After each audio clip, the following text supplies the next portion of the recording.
kuja gusaba ishuri ahantu bita kuri Apasi mu Rwanda ndavyibuka ngiye gusaba ishure kuri Apasi mu Rwanda bararimpa ishure ndonka amahera yo kwishura ikibanza ariko ndabura amahera yo kuriha minerval ico gihe twakundanye amezi 3 gusa nyuma y'amezi 3 niho namenya amateka yiwe maze gutwara inda ndamenya amateka yiwe ndamenya ko afise umwana ngana na mutoyi wanje igihe kimwe ndaja mu masengesho noneho umuhanuzi yari karakoreshwa haza kumbwira ngo barantanze mu kuzimu bisuka muri mabisi y'ibibazo nari nifitiye noneho ibara riba riraguye arantaye mu bibazo arangije arigira twaba tujyamye umwana akaryama ku mugongo sinzovyibagira nagira ndihengetse gato y'umudayimoni akanyakira kabisa kanigura nkakoma induru na wa mwana nari mpetse yari karangora nawe nyine agacarira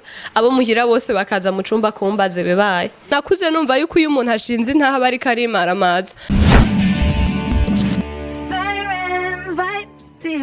ndabaramukije cyane ndabahaye mwiriwe canke mwaramutse ndabagumbiriye mu izina rya Yesu muvuge ngo amen jewe niyo zira ko abantu batanzi ina ni 7 vibes ku bantu baravyisha n'ubwa mbere canke batari bayizi birashobora gushika ko abantu bose ntibatuzi ariko nimba ari ukibona bwa mbere turagusavye ugire subscribe ko ntuzoba déçu ma message ndazoyakunda buhoro buhoro umwe ube mu bakunzi bacu umwe mu banywanyi bacu ngo bivuga uno musi mfise umutumire kenshi mbafise umutumire gasho kuganira ku buzima bwiwe cyangwa ku twigishanye dukora amamisho kenshi yo kwigisha kumenyesha inkuru ariko kandi hagira ikintu usigukuyemo je ndakunda gukora kenshi inkuru z'intahe z'abantu tubwira ku buzima bwabo byo bagiye baracamo kugira ngo bashobore kuba bageze aho bari cyangwa ikintu cyakomeje ariko kenshi mugira bashaka kugira ngo ushobore gufasha abantu bashaka kuba bakora cyangwa ngwana nk'iki cyangwa bashaka kuba barihewe wumva umenga ubuzima burabishe ubuzima nta kigenda ntibazova mu ngwana barimwo iyo wumvise ntayi umuntu yagize ingwana ashaka kuba dute nk'izo bagize cyumva ko nta raison officielle yo kuba wabara cyangwa kuba worira umunsi mfise ngaha muri studio mutubere baza ko ari abantu bamaze gushinga intahe niwe muto muri bose yitwa Christa ariko reka nze kumureka yivuge ariko aje kudushingira intahe y'ubuzima bwiwe yarambwiye resume no mengo numvira nkoze ko numva iyo ibwira abadukira no mesho kubigisha yaciye muri byinshi cyane bikomeye nk'umwana w'umukobwa akiri mutoya ariko ahacari mu buzima ahacari kandi ahacashima Imana twetara yahavuye akomezwa n'ibyo bibazo niko no bivuga reka ndamwakira hama muri maki atubwire inkuru y'ubuzima bwiwe ukuntu imeze muze kuja kure ndazi ko abantu bashaka kundi ntahe abantu benshi zigisha abantu benshi zifasha yumvirize hama uyipartage abandi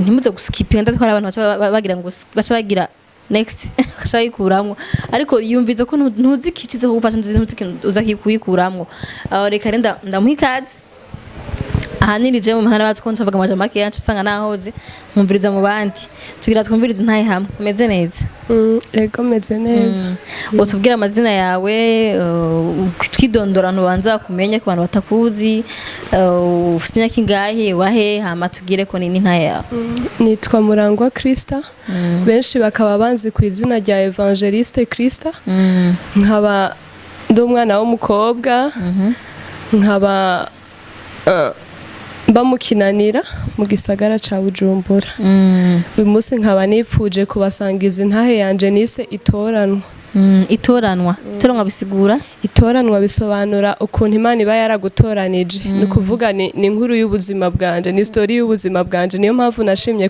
kuyita iryo zina kweri kiba kwita Évangéliste usanga uvuga ubutumwa mu ishengero canke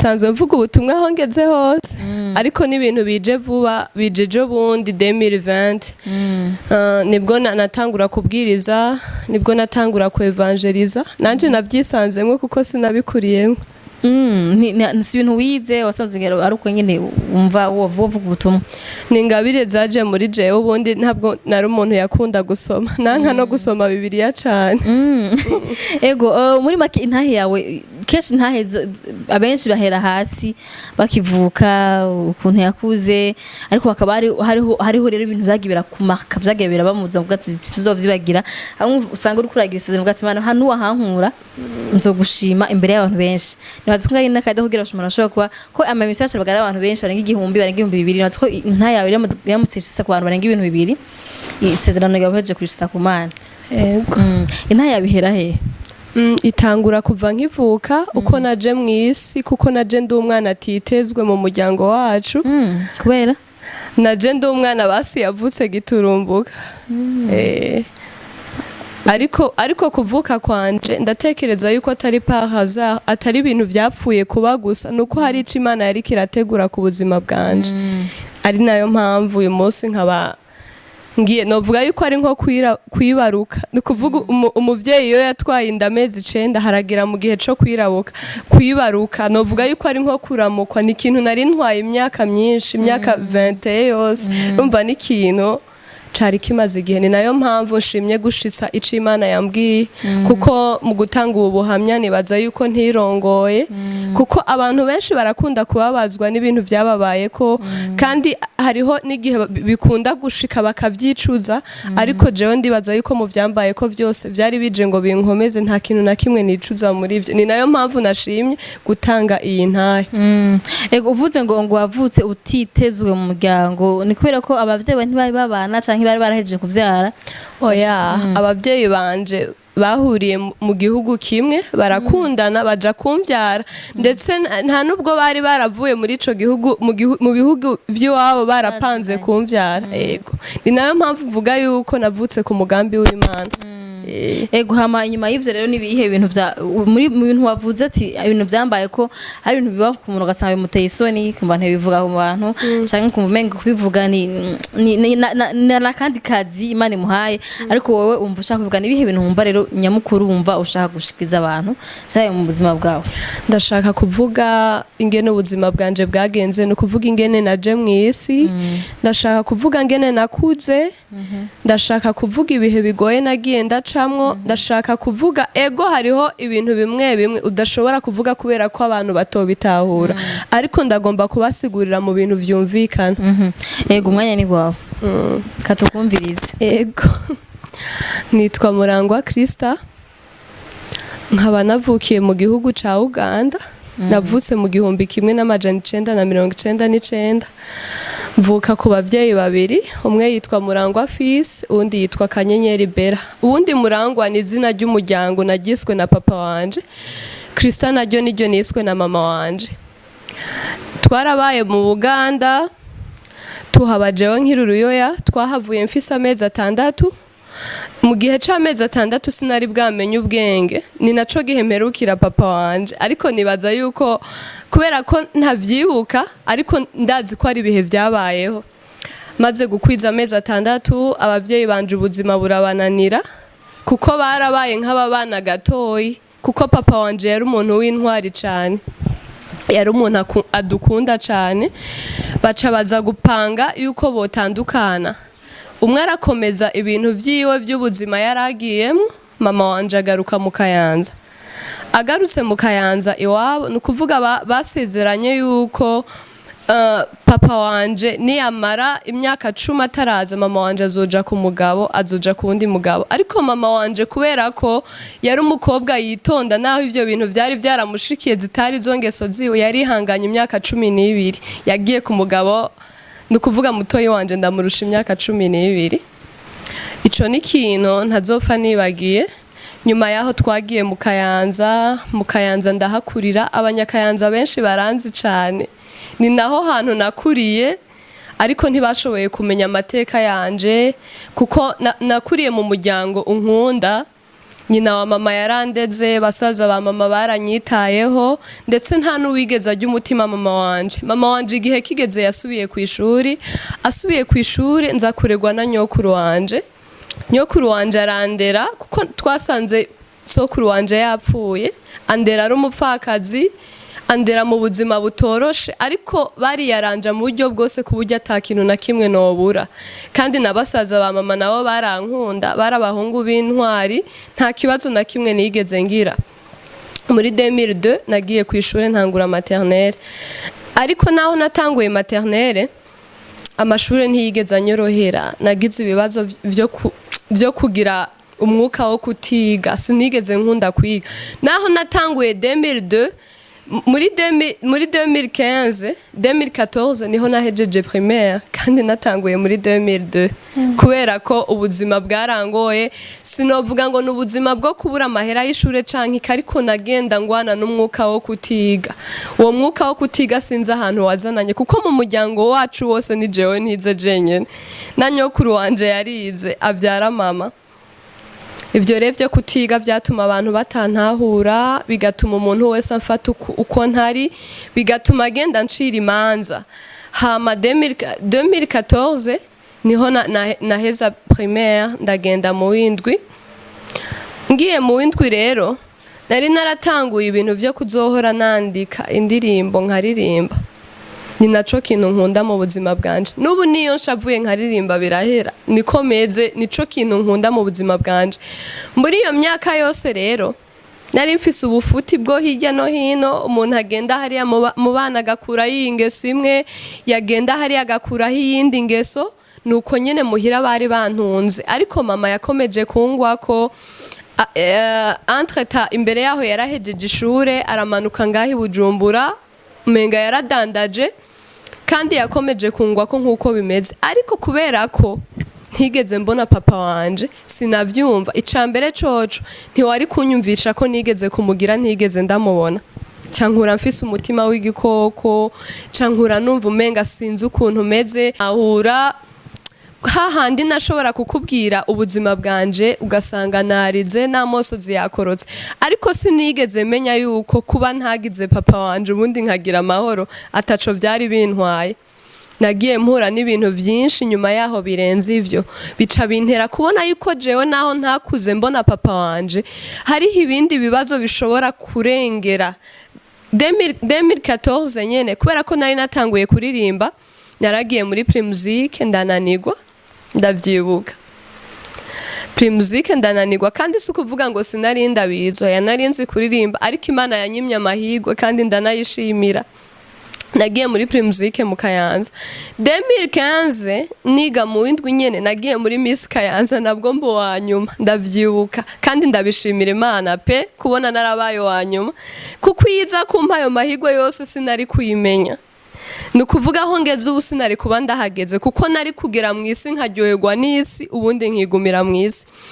2016 kuko aho niga 7e n'ubundi vyananiye kuyimara, kubera uwo mwuka nagwanye nawo wo kudakunda kwiga. Namye ndi umwana adakunda kwiga, kandi sukuvuga ngo nari kijuru, ni ibintu vyanshika kuko nyene nanje ntabizi. Aho nyene 2015 nza gutoroka ahantu bari bantunze, ndavyibuka. Abagenzi banje babiri, umwe yitwa Elvis, uwundi yitwa AB, twari dufise groupe yitwa Dolight twaririmbamwo, baza kundihira amafaranga ya tike kugira ngo bikunde nomokere Bujumbura nje guhiga mama ntazi nahaba. Ndavyibuka naragiye ndahiga mama ntazi ahantu haba, ndateba ndamutora nyene, ndaza ngahi Bujumbura. Entreta hariho umuntu yari umugenzi wanje, twovuga yuko yabaye nk'umukunzi wanje. Uwo muntu yari umuntu atoroshe kabisa, kuri ino saha nta nubwo akiriho. Nukuvuga hari ibintu nama ndaba nkumva ndarengewe nyene. Niwo muntu wa mbere yatanguye kunyesukroka mu buzima, niwo muntu wa mbere yatanguye gufungura amaso yanje. Ariko kubera ko ntari bwakizwe, buriya abantu batazi Imana bagira agasashe ku maso, wogira ni nk'igitambara bafunze mu maso. Ico gihe naramanutse ndazi Bujumbura, hari mu ma 2015 nyene. 2016 naje kwiga kuri Seska, ndavyibuka, naho nyene mu w'indwi ndahiga. Nahize igice kimwe nabwo ndabiheba, ndavyibuka. Nza kuja kuri Facebook, nza guhura n'umuntu umwe, mbona dusangije izina, kubera ko Murangwa nababwiye ko ari izina rya famille. Uwo mumama arambaza ate suri umwana wande, ndamubwira ati ndi umwana wa naka. Uwo mumama nza gusanga ari mushiki wa papa. hari haheze imyaka 16 ntazi umuryango wanje, ntazi nyimba navuye he. Uwo mumama aranyandikira, dukomeza kuganira, akomeza kumfasha. Ni n'umumama yamfashije cyane mu buzima, mu bintu byinshi nakeneye. Yaramfashije arunganira famiye yanje. 2016 nyene ndagenda mu Rwanda, niwo munsi ico gihe nico cambere nagiye mu Rwanda. Ndagendayo ndagumayo kuko wewe yarampamagaye ngo bikunda nyigisha, ariko ntiyarazi n'ikibazo mfise mu buzima, ko mfise n'ingorane yo kutiga mu buzima. Arampamagara 2016, ndamaraho ikintu c'umwaka, nza kuja gusaba ishuri ahantu bita kuri apasi mu Rwanda, ndavyibuka. Ngiye gusaba ishure kuri apasi mu Rwanda, bararimpa ishure, ndonka amahera yo kwishura ikibanza, ariko ndabura amahera yo kuriha minervari. Ndavyibuka yuko nabaye ngombwa yo kuja gutora bilete, birangira ntahize, kandi barampaye ikibanza. Ndibuka yuko iyo bilete ndiko ndataha nanayitoye ndayimanyura, ndavyibuka, kubera ko bidakunze ko niga. 2017 nagarutse mu Burundi. Garutse mu Burundi abantu baravuga ngo papa aranyirukanye, batazi ko ntarigera ndanamukubita n'amaso ngo ndamubone. Ndavyibuka nashise 2017 ngaha, nagarutse ngaha mu Burundi, ngaruka mu Kayanza. Nahise nkora ibintu byo gufata amashuti. Nakoze team bita K-Ways Planet yamaze igihe gitoyi iza gusambuka nayo nyene. Imaze gusambuka hari muri 2017 nyene nza kubatizwa mu mazi menshi, ndavyibuka. Nza gukizwa, ariko nza gukizwa ntakijijwe. Wa muntu we wibaza ngo warakijijwe kandi utakijijwe, ni kibazo gikomeye n'akaga. Buriya kubatiza umuntu harimwo amadayimoni n'ingorane. Nza kubatizwa, nyuma yaho rero wamenga kubatizwa kuwanje natiwe gusara ahubwo.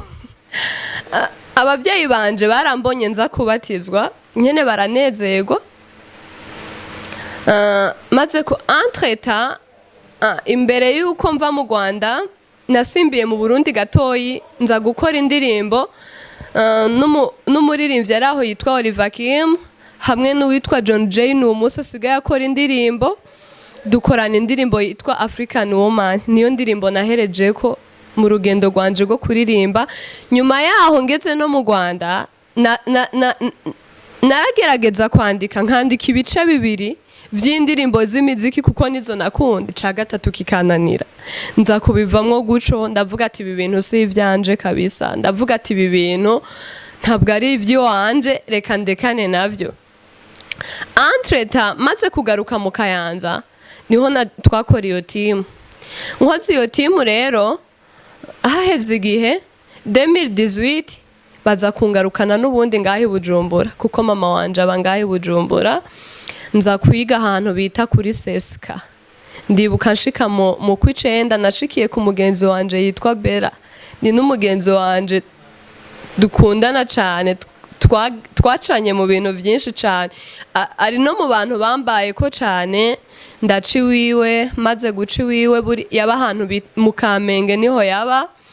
Maze kugera mu Kamenge narahashitse, mama arabandanya araza mu Kinanira kuko niho dusanzwe tuba. Mu Kamenge rero nakunda kuja kumurabayo. Gihe kimwe ndiko ndagenda mu nzira, sinzovyibagira, mpura n'umuhungu arampagarika, arambaza amakuru yawe, ndamwishura. Kuriya kuntu abakobwa benshi bataraca ubwenge, iyo babonye umuhungu baramutwengera, bibaza ngo ibintu biroroshe.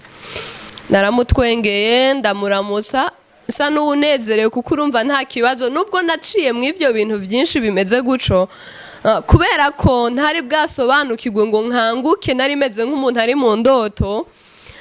Umuntu wese nabona ari inshuti yanje kandi atari ko biri. Tuza guhura n'uwo muntu, turaganira, kumbe wewe yambonye nkiri hepfo, aza guca mu yindi nzira kugira nsanga ahagaze. Ni nako kuntu buriya shetani akora. Sanze ari mw'iyo nzira, turavugana, ahita namperekeza niyo naringiye. guco mba ndayovye tuza gusezerana rampa nimero yiwe iratakara nimero yampaye imaze gutakara ariko muri mind yanje nagumye nibuka umuntu twahuye guma nibuka aho yarari gihe kimwe mvuye ku ishure ndavuga reka nje kuraba wa mugenzi wanje naronka wo mu Kamenge ndagenda ndatohoza uburyo ki bwose shobora kumuronka uwo muntu kuko kubera ko ntari bwakanguke nari ngifise ibintu umenga ni gipfungu mu maso ibintu byose nabona ari vyiza nabona ari kugisi nabona ari kunezerwa sinari nzi yuko shobora kuhakura kaga gakomeye cyane maze kugenda kumurondera naramurondeye kuri studio namusanze ko baza kunyereka ahantu haba guco turamenyerana tuba inshuti dutangura kumera nk'abantu bakundanye ariko sinarinzi uwo ari we pe sinarinzi imico yiwe sinarinzi amateka nawe urumva umuntu avuye mu Kayanza igisagara ntikiba ari kirekire kabisa buriya umuntu arashobora kuba yiyita umuhinga akaza guhura n'umuhinga wundi amurenze cyane tuza guhura turaba inshuti muhira bagera aho bamumenya gushika aho yahora aza muhira ariko umunsi wa mbere mama wanje amubona arambwira ati uyu muntu naho muriko muragendana ntaca azokumarira arambwira ati uyu muntu tuyu nta kindi arondera yakeneye kukugirira nabi nanje ndavuga ati ese ubundi wa mukecuru we wowe ibintu nk'ivyo urabizi aho nihisi nyene igeze tujya nyene niwe mukunzi wanje niwo nkunda kubera ko nanje ubwenge wamenga bwarayovye ico gihe twakundanye amezi 3 gusa nyuma y'amezi 3 niho namenya amateka yiwe maze gutwarinda ndamenya amateka yiwe ndamenya ko afise umwana ngana na mutoyi wanje ndamenya ivyiwe byinshi ntarinzi nahisemwo kuguma muhira ndituriza ubundi nari umuntu wo mugurugura akunda kugendagenda kuva ico gihe sinasubiye kugenda mama kazohora ambwira ati ikintu wakuye mu Kamenge catumye utekereza kuko n'ubu nturasubira kandi entrete imbere yaho mama wanje ariko arasenga mu gatondo avant yaho aza kumva ijwi rimubwira ngo umwana wawe w'imfura agiye guhura n'inkoni y'Imana arabimbwira yabimbwiye ntaratwarinda namwamiriye kure ndamubaza ati ese ubundi wowe usigaye uganira n'Imana usigaye ugira n'ivyo bintu ko kuva ukimvyara ari n'ijyambere nkinavyumva ati ivyo birabaho nza gutwarinda nyuma yaho ndiheba cane ndababara mera nk'ubuze ubuzima mera nk'umuntu ubuzima bwanse kabisa ndakubitika ntangura kwegera Imana ico gihe ndibuka nava mu Kinanira nkasenga ahantu bita mu Kajiji hari kure nkagendayo nkasenga noneho na wa muhungu ndamujana mu vyo gusenga buriya bene data shetani ntakizwa nta na hamwe ntamujanye naramujanye gusenga ariko je kubera ari jewe Imana yari kirarondera bikomeza kuba bibi cane guco ntangura kugwara ibitero vy'ingwara ntangura kumererwa nabi harahera imisi na wa muhungu sinasubira kandi kumubona ndiheba cane ndamererwa nabi igihe kimwe ndaja mu masengesho noneho umuhanuzi yari karakoreshwa haza kumbwira ngo barantanze mu kuzimu bisuka muri mabisi y'ibibazo nari nifitiye noneho ibara riba riraguye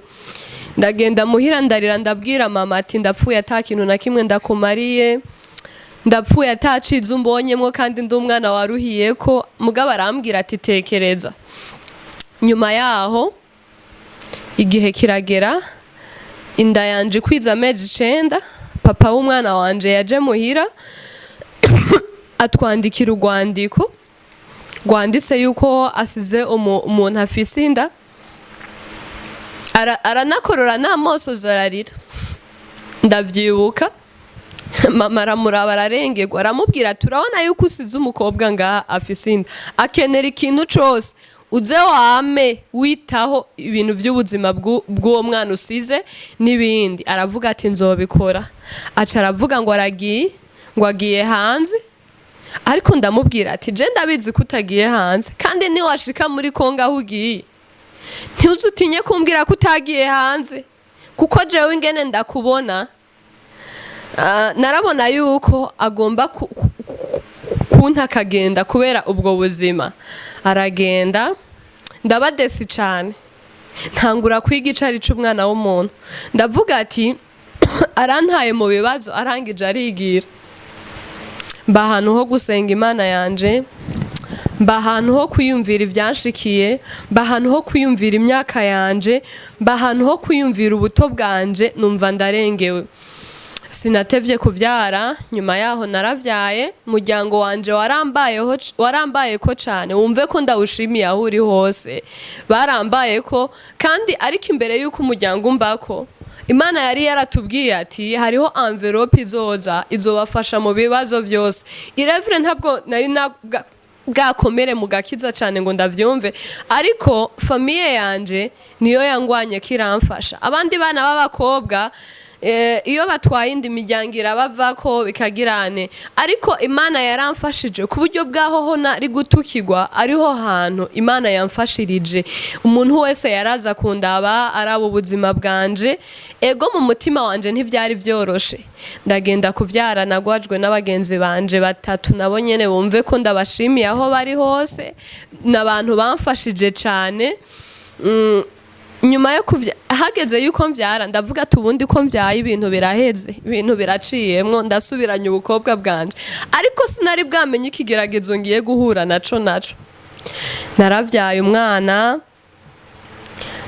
baranateba no kumuduha, kumba umwana yavukanye ikibazo, ntavyo narinzi.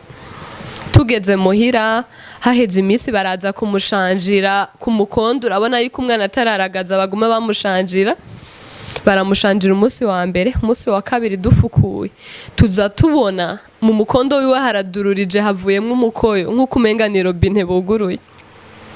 Ndacavyibuka ivyo bintu vyaradusize ubwenge, tuba ahantu ho gutangara, turavuga ati ibi bintu birashoboka, birakunda. Kumbe Imana yagomba kunyigishiriza aho nyene. Namutwaye ku bitaro vya mbere, baramudutera, dukurireho uyu mwana ntidushoboye kumuvura. Ndamujana kuri semuseka, baratangara, ndamutwara kuri kira, abantu bemera bazi, baratwandikira umuti turawukoresha, ariko nabo vyarabatangaje ivyo bintu kuko ntivyumvikana. Twarakoresheje imiti biranka, ntangura kugura imiti ntiza ubuganga ndamwivurira, ntanguye kumuvura kubera ko mu nda haba ari inyama gusa, nkamuvura haratevye gukira. Ni ukuvuga tumuryamitse inda yubitse, twasanga imatera yatose nk'uko umenga ni bido bacukanuye irimwo amazi nk'uko uyi. Kumuheka nticari coroshe, namaze amezi 3 yose nguma muhira kubera umwana. Hariho umuhungu yitwa Brice, Imana imuhezagire, yaraje yaramuntwaje bitari vyoroshe, kandi ari umwana w'umuhungu. Ubundi kubona umwana w'umuhungu ashobora kugufasha umwana ukamufuka n'agashuka kandi atari we yamuvyaye, ni ikimenyetso c'uko Imana ibiri kumwe nawe, ivyo uba uri kuracamwo vyose kurungikira abantu bashobora kukwitangira mu buzima bwose uba urimwo. Ico gihe umupapa wo muhira nawe yaragwaye, nabaye ahantu ho kwiyaramira, kwarama nihajya umuvyayi aba yavyaye. Ni ukuvuga bari bambaze, bankorera cesarienne, mu ndwi imwe naratambuka nkagendagenda, kuko hajya bavuga ngo utagira nasenga arisenga. Ni ukuvuga nabaye ahantu ho gukomera, mba ahantu ho gukomera mu kibazo narindimwo. Nyuma yaho umwana ntiyashotse akira nk'uko biko. Nyuma yaho natatswe n'ikindi gitero cyo kugwara abadayimoni, ndavyibuka. Umwana yarararira, yagira kurararira, ngize ndatora agatiro na gatoyi, ari umudayimoni yahora aza kuniga mwijoro, nkarara ndakoma induru. Ni ukuvuga nashobora kuba mpese umwana, kuko umwana ntivyakunda ko ndamushira hasi, namushira ku mugongo, jewe nkaryama ku gitanda akandara ku mugongo, kuko ndamushize hasi na gatoyi yararira. Cari kibazo kinkomereye cane. Ni ukuvuga naho mama wanje nabi wacu bankunda, ntibari bashoboye kumfasha ico kibazo. Mu bisanzwe umuntu wese agira igikomba nwereyeko, agira ingorane ziwe atawundi ashobora kumufasha. Kuvana papa w'umwana wanje yaja muri Kongo, nabuze inguvu zo kumutelefona. Ubundi nari umuntu nkunda kumutelefona, mbura inguvu zo kumutelefona. Cari ikimenyetso c'uko Imana idutandukanije, ariko sinigeze ndabimenya yuko, ariko inda yanje ifise amezi 3 nibwo namenye ko tutazobana. Mbaho ndabizi yuko tutazobana, mbaho ndabizi yuko tuvyaranye n'umuntu aciye muri histoire yanje guca arengana. ico kintu naragikomereye ko ndacihanganira kandi nkomeza kumuvugisha sinabimwereka. Ico gihe rero twaba turyamye umwana akaryama ku mugongo sinzovyibagira, nagira ndihengetse gato y'umudayimoni akanyakira kabisa akanigura nkakoma induru, na wa mwana nari mpetse yari karangora nawe nyine agacarira, abo muhira bose bakaza mu cumba kumbaze bebaye. Nari nsigaye amasaha ndayamenya, nukuvuga ari sizera nkazimenya kubera umubiri wanje, kuko uko nabameze mu gatondo siko nabameze saa sita, sinako nabameze ku mugoroba. Umukozi w'Imana yitwa Profete Lionel niwe yansengeye, Imana imuhezagire no kugira nshobore kubohoka na gatoyi, niwe yansengeye, ariko sinashose mbohoka kuko Imana yari kirangerageza kugira inzane neza nkubitike neza kabisa. Nibwo natanguye kwiga kuja gusenga ahantu ku karago nkirirwayo, abandi bantu Imana ikababohora jewe bikanka, abace baboshwe bose bakabohoka jewe bikanka, n'ubundi abadayimoni bagakomeza kundiye kuko nari umuntu gushoka numva ivy'agakiza bitari vyoroshe. Ni sawa yuko Imana yancishije aho hantu hose kugira ngo nshobore kuyimenya. Guco rero inyuma yaho naje kubohoka nkazohora nirirwa ku karago gusenga, ubuzima burahinduka pe. Nari mfise imyaka 19, isura yanje irazimera nk'iy'umukecuru. Ku myaka 19 yanje ni wari gushobora kumenya yuko ariyo myaka jewe mfise. Nari mfise iburuzi imwe n'igitenge sinzovyibagira, nivyo bintu natondana ku karago na wa mwana. Haba hariho rero iranje y'abantu basobanutse n'abantu vyagoye, je nicara mu bo vyagohereye, ukagira guca ukabona umugore atakwari arakwidugijeko, ntazi yo wavuye, ntazi ikintu na kimwe, akagusuzugura kabisa. Ewana ukazobona abantu bose bagenda baraguhonyora, ukabona abarongozi bahuri baragucinyiza, ukavuga ati ibi bintu nibikigamana yanje. Ibintu byose ntari bwigere mbona mu buzima bwanje bishikira ubuzima bwanje, ndavuga ati ese Mana ubundi warantaye ntukinyibuka. Ndibuka umwana wanje afise amezi 3, Imana irambwira ko hari telefone y'umugisha ngiye kumva, kuko abandi bantu baraza gusenga Imana ikabavuga ko jewe nimvugeko bivanye n'igihe nari ndimo, kuko ibihe birigisha. Hari ibihe bikubwira ati cara hariya musi y'igiti we ntukwiriye ku ntebe, hari ibihe bikubwira ati we ntukwiye kwambara gumukonyene, hari ibihe bikubwira ati we ntukwiye kurya ibi. Nanje nivyo bihe nari mbaye mwico gihe. Ivyo bihe byarankomereye cyane, nta wundi yashobora kandi kubimfasha. Mba ahantu ho kubaza Imana, tese Mana warampevye, vyagenze gute, nakoze ibibi birengeye ivy'abandi kuburyo utonyibuka. Hama Imana iza kumbwira ko hari telefone y'umugisha ngiye kumva, ni naryo jwi ry'Imana rya mbere numvise mu buzima ndavyibuka. Hama nza kubona papa w'umwana wanje anyibuka, aramfashaho gatoyi, ibintu bigenda birakunda buke buke, kuko ibintu byose bigenda bikemurwa n'uburyo, naho bufise ingorane hagiye uronse uburyo na bukeyi biraza bikagufata umutima wawe ukibuka yuko n'Imana ikikwibuka basi hoho.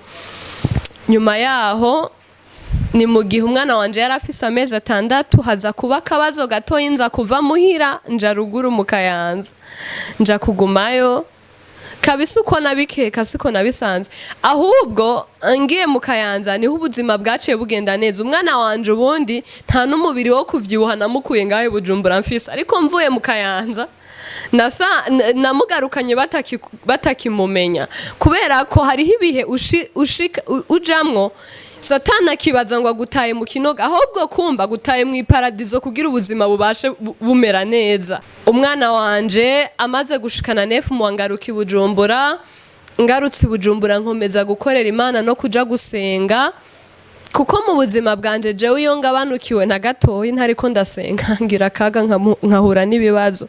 Ubundi hariho abantu batungwa no gusenga, kuko je naho kuva kera nari umupagani, nakora ibyaha byose nshatse kandi nta n'icaha nabonamwo ikintu cahatari, namye ndi umuntu asenga. Buriya naraja mu cumba nkasenga nkaririra Imana, abantu banyumvise bakavuga ati uyu mwana niyakizwa, yokizwa neza, yogera kure kabisa. Kubona ko ari ibintu nk'ibi byose hama kaja no mu cumba gasenga akibuka Imana, ni ibintu bitangaje, ni ibintu bitumvikana. Gukomeza nsenga, umwana wanje aragera ahantu arakura, amaze gushikana umwaka n'amezi, ndibuka nari nakwije 20, umunsi nkwiza 20 nibwo nakoze igifungo cyo kwisonzesha umunsi wose. Ndavyibuka gake mu gatondo nagwaye ibizunguzungu kubera ko shetani ntadukunda. Iyo uteye intambwe imwe biramubabaza. Uwo munsi wari umunsi wa anniversaire yanje, nari nzi yuko nza gufeta muhira ibintu bikagenda neza, ariko byarangiye mfeteye mu isengero kuko niriwe mu isengero. N'umwana wanje ntibyakunda ko ndamufata ngo ari bizunguzungu, mwibarabara ntibyakunda ko mpagarara, baransengera. Umukozi w'Imana umwe arambwira ati utarekuye uwo muganira muvuga ngo murakundana nta kubohoka guhari, ariko ni waca akagozi ukamurekura nta n'umutwe uzosubira kuniha. Ndiyumvira ingene nzorekura umuntu twabyaranye, biransiga kubera ko yari ari muri Kongo na n'ubu ni hakiri, kubera ko kuje ku aheruka ino nk'ifise inda. Buri kibazo cose canshika ko ndi umwe, nabo umumama nkongera nkaba umupapa. Na n'ubu niko bimeze, uretse yuko Imana iziramfasha. Hama nza kumurekura, ndibuka ko namuhevye bwake yari anniversaire yanje, nza gutandukana nawe, hama nza kubohoka burundu kabisa. Kubera ko hariho ibintu utitandukanije navyo, Satani akomeza kukwataka. Ntubona mu kintu cose tutemerewe gukora, iyo ugikomeje kikuviramwo akaga. Kuko ntiyari umuntu tuvuga ngo tuzobana, ntiyari sezerano, ntiyari destiny yanje. Ukuvuga gukomeza kuvugana nawe kwari ukwita mu kaga. Nza kurekurana nawe, nkomeza kwisengera, nkomeza kwizera Imana, ndaguma ngaho. Umwana wanje agera mu myaka 2, ageze mu myaka 2 twaratandukanye na papa wiwe nyene. Imana ikomeza kumfasha. Igihe kimwe nagiye gusenga, hari muri 2020 nyene, niho Imana yahagurukije ingabire yivuga butumwa muri jewe. Nayo ubundi sinakunda gusoma ijambo ry'Imana uko je Yesu ndumuntu akunda kurota mu buzima bwiwe. Nakunda kurota cyane ndiko ndabwiriza mu rusengero. Natangura kubwiriza mu rusengero nkavuga ubutumwa, nkabura ahantu usoma, nkamaramara ndi mu bantu benshi. Ibyo bintu byasobanura ko atajambo rikuye nari mfise muri jewe. 2020 nyene nza kugenda gusenga ahantu bita kwa Ngarambe, habaye ibikorane, barampagurutsa ngo mbwirize mvuga ubutumwa. Ico gihe ndavuga ubutumwa, abantu baruzuzwa kabisa. Ndavuga ubutumwa, abantu baruzuzwa ku rundi rugero. Ndavuga ati vya bindi koko Imana yarampaye ingabire. Hari n'iyindi ngabire imwe Imana yampaye ntashimye kuvuga, kubera ko abantu baca bavuga ngo nukwiyemera. Nyene nayo nyene yaje muri 2020. 2020 iyo misi yanje yose nayimaze nandika indirimbo. Ndafise indirimbo zanditse kuko jewe buri kintu cose ncamwo nandika indirimbo yacu. Ndi umuntu yandika true story, n'umuntu yandikira muri true story cyane, kandi ndi umuntu yandika amateka. Buri ibi bintu byose nacishije mu buhamya ndafise ikaye vyanditsemwo. Ndi umuntu atungwa no kwandika. Ikintu cose kimbaye ko ndacandika, kuko hajya iyo umuntu yibuka amateka yiwe hari nyifata atagira muri kazoza, biramukomeza cyane. Mwiyo misi nyene muri 2020 nza guhura n'abakobwa 2 bambereye inshuti cyane kurusha uko nari gufatana n'abakobwa bahiriwe. Abakobwa 2, umwe yitwa Esther, uwundi yitwa Mika, ntibari bafise ahantu baba. Ndavyibuka tuza guhurira mu mirimo y'Imana, batagira aho baba. Ni n'abakobwa bankomeje cyane, bari mu bantu batumye Imana yakoresheje mu batumye ngera aha hantu. Irevre n'abakobwa wobona ukabona barasuzuguritse, n'abakobwa wobona ukabona ntibasa neza nk'uko umuntu yavyifuza. Baranantwenga kubera kugendana na bari abantu, kubera kugendana n'abantu bagoye. Ariko abo bakobwa nari narababonye mu Imana, bambereye umugisha. Batangura kuntoza kuja kurara ahantu hatari muhira, ntangura gutozwa kuja kurara ahantu bita mu Gikoto. Nagenda mpetse umwana wanje nkagenda nakoze ibifungo nk'ivy'iminsi ibiri. Rero haba hariho umusozi uduga wo gushikayo. Wa musozi na uduga mpetse umwana kuko nari mfise umwana muni nkumva iminzerere mu matwi igenda iragira ngo di kubera ko nabangiye kurondera Imana. Aho hantu narahashise ndahabwiriza ubutumwa ibintu bigenda neza n'izindi ngabire zirazamuka. Aho hantu maze kuhashika nasenga muri eglise bita CLG aho bita kwa Kevin naho narahazamukiye mu ivuga butumwa cyane. Ubwo nabwiriza kuri Facebook ikintu natonda dimanche nkasanga iryo jambo apotre Kevin yarivuze ngo nkaca numva ndanezerewe kubera ko twaba turi mu mwuka umwe. Nkumva ubuzima bwanje bwarahindutse ku rundi rugero. Nyuma yaho abo bakobwa buri umwe wese yakomeje urugendo rwiwe, nza gukomeza nsenga, nza gukomeza ndimbura ku buzima bwanje bw'ivyo naciyemwo. Igihe kimwe rero ndagenda nasenze maze Imana irambwira ati igihe kizogera ushinga intahe uzomenyekana cane. Uzomenyekana cyane kubera intahe yawe. Nukuvuga kuba nashinze intahe sukuvuga yuko nkeneye ubwamamare, sukuvuga yuko nkeneye kuba umusitari wo kurundi rwego, ariko naje gukora ico Imana yambwiye, ico Imana yavuze ku buzima bwanjye. Nico kintu naje kuzirikana uyu munsi. Nyuma yaho rero naciye ntangura kuvuga ubutumwa kuri Facebook ari naho izina rya Évangéliste ryaziye. Ndakora video ya mbere y'ubutumwa bwiza, nza kuyikora. Umuntu akunda gukamera yitwa Joberi afise intuze yitwa Ishusho Media yaramfashije cyane kubera ko yarantahura. Ntiyankorera ngo nuko ndamuha amafaranga nta nayo nari mfise, yarantahura akamfasha. Nawe Imana imuhezagire. Ndavyibuka igihe kimwe rero ntegura gukora video igira kabiri. Nari kuyikora ari samedi, vendredi mpanga kuja kurara mu masengesho. Nsanga umugenzi wanje umwe bamufashe, umupolisi umwe yamufashe, nja mu byo kumuvugira twese baradufata. Nari mpetse umwana wanje sinzovyibagira. Wa mupolisi nja mu byo kumuvugira kandi sinari kumusiga aho hantu uwo mukobwa kubera ko gusigira umuntu w'umugabo umwana w'umukobwa ni ikintu kitoroshe. Arambwira ngo ndengana ariko nanka kurengana. Mbwira ujya mupolisi ko ndamuzi, arambwira uramuzi, ndumva nawe uri uwiwabo, ni wicare ngaha muje hamwe. Agomba kudufunga. Entreta wa mupolisi kubera ko yari kararaba imodoka tuja kuyigira inama itari nziza yo kwiruka ngo tumucike. Turiruka atwirukako aradufata. Nza mbona kubisa ikofe uwo mugenzi wanje ryo mu nda, nari nzi taca dawa amaraso, ariko Imana ishira ko uburinzi ntiyigeza njya n'ikinuma jewe.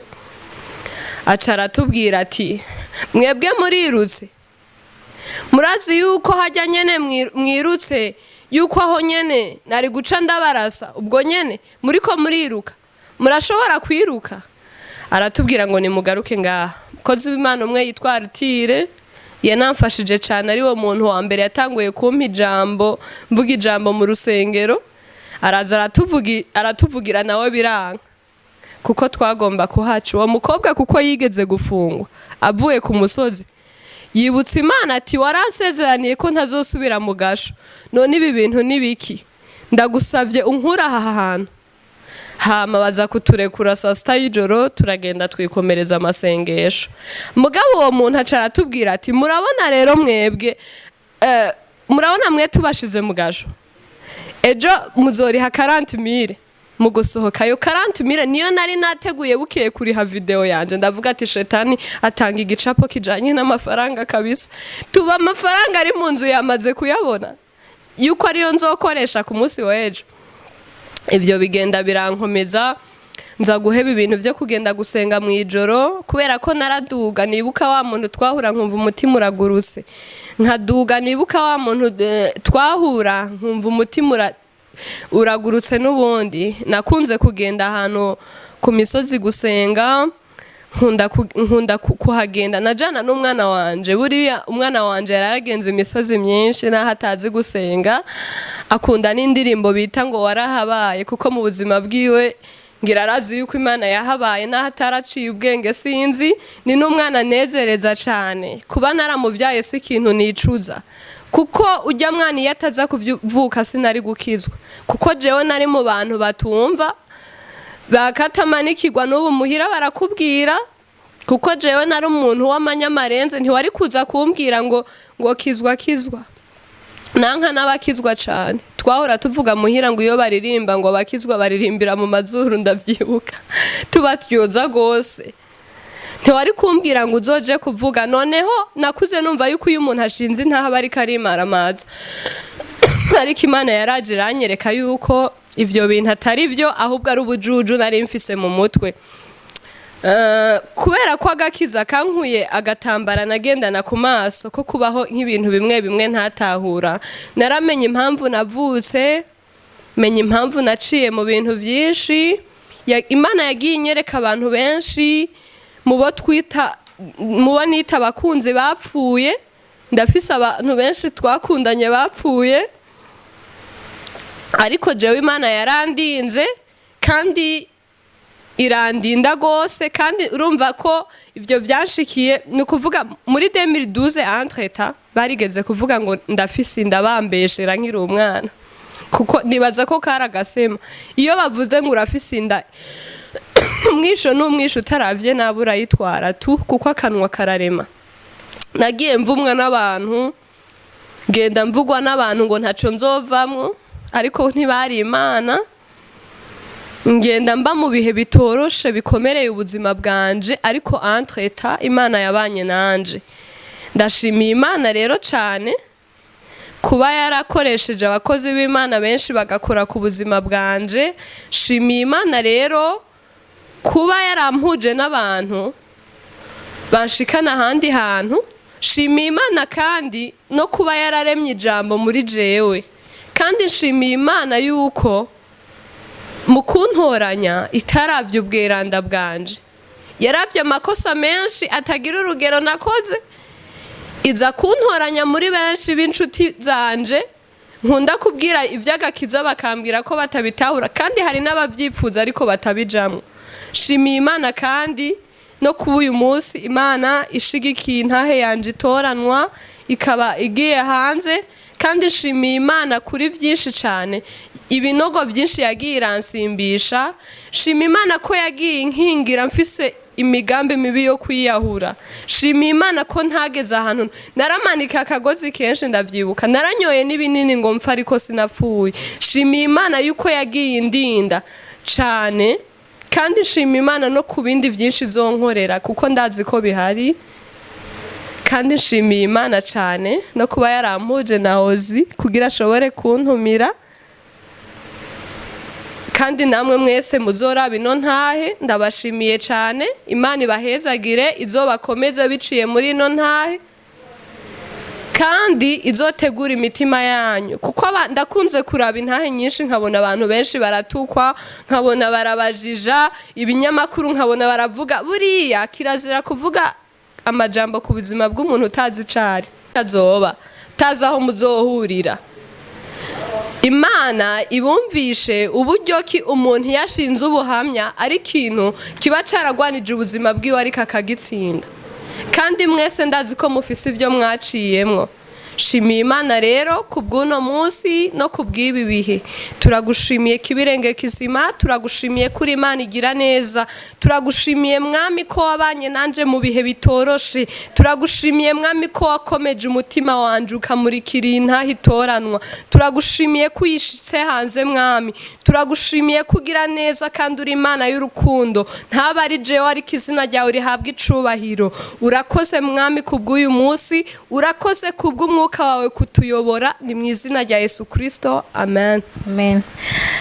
ndagushima cyane ku ntahe yawe shimira abantu bose bayiranda ndashima nanje n'Imana ko intahe yawe ishobora kuba yoca kuri televiziyo yacu bwa mbere ko nibaza ko atandi bari bwayitange ego nibaza ko twumviye hamwe ntahe iyo mwabonye ko nandara ko ndumve sinegeza mvuga ikintu kimwe ndakunda ntahe kuyumviriza mu bandi nanje ntangare mu bandi numva ubukuru bw'Imana mu bandi imbere ko duheze shaka ndakubaza utubazo dukiya n'umuntu urana pawe kuva ico gihe oya haciye 21 ariko famille yanje ndayizi nta makuru yiwe tuzi kuri ubu bw'intahe ishobora kugera kure nyimba hari azondondere hama wavyaye ufise imyaka ingahe navyaye mfise 19 natwaye inda mfise 18 yego wow ukaba ufise ingufu zo gushinga intahe nshaka gushima kuri baza ko gushinga intahe burya ni ubutwari kugira umuntu ashobore gusohora ubuzima bwe ku mateleviziyo abantu babubone babwumve ni n'izindi imbaraga niko barabivuga